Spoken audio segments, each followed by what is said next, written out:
రోహిణి అయితే ఇంక కామాక్షితో ప్రభావతిని తను మాటలతోనే మార్చేలా అయితే మొత్తం రాసి ఇంక కామాక్షి అయితే చెప్పిస్తుంది. ఇంకా ఆ మాటలకి ప్రభావతి అయితే అవును నిజంగానే రేపు ఒకవేళ వాళ్ళ నాన్నగాని వచ్చి అప్పుడు తనని తీసుకొని వెళ్ళిపోతే అప్పుడు నా పరిస్థితి ఏంటి అన్నట్టుగా ఇంకా తను కూడా అలాగే ఆలోచిస్తుంది. ఇంకా అలా ఆలోచించేటప్పటికి ఇంటికి వచ్చిన తర్వాత అందరూ హాల్లో అయితే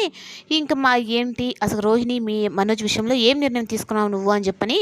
బాలు అయితే ప్రభావతిని అడుగుతాడు. ఇంకా రోహిణి అయితే వచ్చి ప్రభావతి అందరి ముందు కాళ్ళు పట్టుకొని నన్ను క్షమించత్తయ్యా అని చెప్పని అంటుంది. అలాగే మనోజ్ కూడా అలాగే అంటాడు. ఇంకా ఇద్దరిని క్షమిస్తున్నాను, ఇంకా జాగ్రత్తగా నాకు తెలియకుండా ఏ విషయం మీరు దాచిపెట్టకూడదు అన్నట్టుగా చెప్తే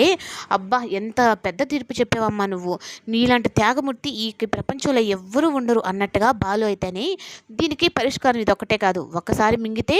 అదొక వేరు, రెండోసారి కూడా నువ్వు లక్షలు మింగావు, అయినా ఇప్పుడు నీకు వేయాల్సిన శిక్ష ఇది కాదు, ఇప్పుడు ఇన్ని రోజుల దాకా నువ్వు అది ఆ ఫైనాన్స్ ఆ బిజినెస్కి ఉన్నావు కదా, ఇప్పుడు నీ ప్లేస్లో నాన్న వచ్చి ఆ షాప్కి ఓనర్గా ఉంటాడు, నువ్వు మేనేజర్గా ఉండి నువ్వు చేసే పనులు నువ్వు చెయ్యి అని చెప్పి అన్నట్టుగా చెప్పేటప్పటికి ఇంకా మనోజ్కి అలాగే రోహిణికి అయితే మాత్రం ఇంకా బాలు విషయంలో ఇంక ఏం తిరిగి సమాధానం చెప్పలేని విషయంగా అయితే చేసేస్తాడు. ఇంకా ప్రభావతి కూడా ఇంకా మాట్లాడలేని పరిస్థితి. ఇప్పుడు ఇంకా అందరూ ఇంకా వెళ్ళిపోయిన తర్వాత ఇదే లాస్ట్ ఫైనల్ నిర్ణయం అనేటప్పటికీ ఇంకా అందరూ అయితే అక్కడి నుంచి వెళ్ళిపోతారు. ఇంకా సత్యం కూడా నాకెందుకు అంటే నువ్వు వెళ్ళి వేరే వాళ్ళ దగ్గర ఒక గుమస్తాగా చేసేదానికంటే 40 లక్షలు నీవే, వాడు రెండోసారి కూడా నీ డబ్బులే మింగాడు, అందుకని నువ్వే వెళ్ళి ఆ షాప్లో కూర్చోవాలి, అప్పుడైనా వాడికి బుద్ధి వచ్చేలా తెలుస్తుంది అని చెప్పనని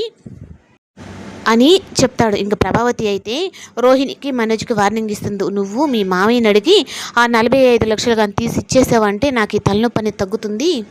నువ్వు ఎంత వీలైనంత వరకు అంత త్వరగా డబ్బులు తీసుకొని వచ్చి వాళ్ళ మొహాన్ని కొట్టావు అంటే అప్పుడు నాకు ప్రశాంతంగా ఉంటుంది, ఇంకెప్పుడు మీరిద్దరు నాకు చెప్పకుండా ఏ విషయం కానీ దాచిపెట్టారు అంటే నేను ఒప్పుకోను అని ఇంకా మనోజ్కి రోహిణికి అయితే వార్నింగ్ ఇస్తుంది. ఇప్పుడు అటు తిరిగి ఇటు తిరిగి మళ్ళీ 45 లక్షలు అంటే నేను ఎక్కడి నుంచి తీసుకురావాలి, ముందే నా మెడలో ఉన్న